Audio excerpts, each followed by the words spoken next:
Great day दोस्तों, 20 stories के इस नए एपिसोड में आप सबका स्वागत है।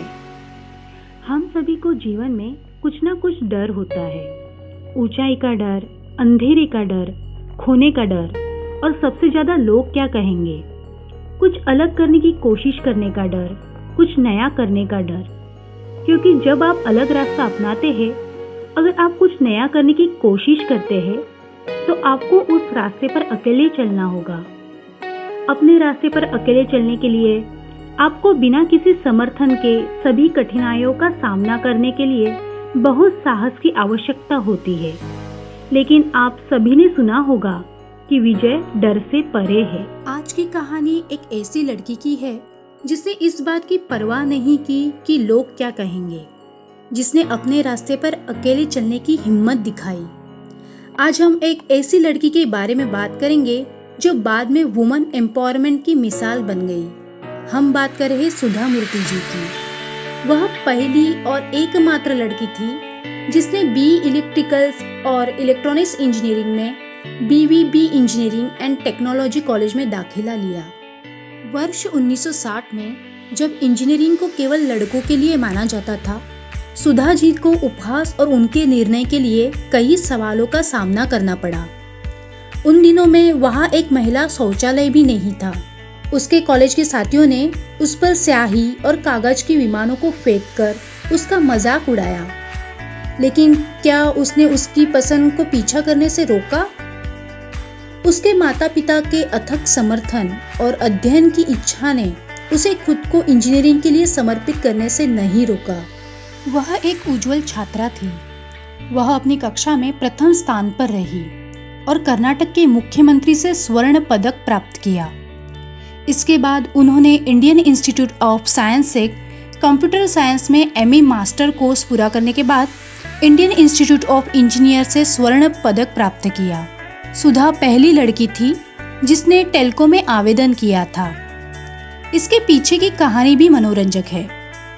टेल्को कंपनी ने अपने प्लेसमेंट फॉर्म में स्पष्ट रूप से लिखा था कि कंपनी को युवा, उज्जवल इंजीनियरों, मेहनती और एक उत्कृष्ट शैक्षणिक पृष्ठभूमि आदि की आवश्यकता थी। सबसे नीचे एक छोटी लाइन थी, लेडी उम्मीदवारों को आवेदन करने की आवश्यकता नहीं है।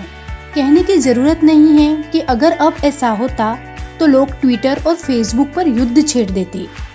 लेकिन क्या आप जानते हैं कि उसने क्या किया?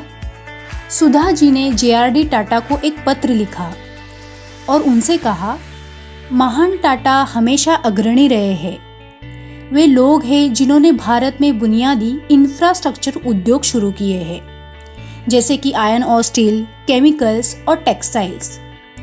1900 सदियों से भारत में उच्च शिक्षा और भारतीय विज्ञान संस्था की स्थापना के लिए वो जिम्मेदार है।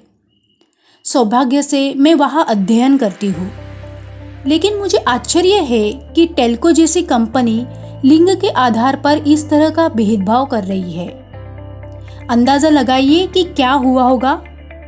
उन्हें पुणे में एक इंटरव्यू के लिए बुलाया गया और उन्हें उनकी बुद्धिमत्ता के लिए काम पर रखा गया। नौकरी मिलने के तुरंत बाद सुधा जी की शादी हो गई। शादी के बाद एक समय ऐसा आया जब सुधा के पति ने उन्हें बताया कि वह खुद का व्यवसाय शुरू करना चाहते हैं।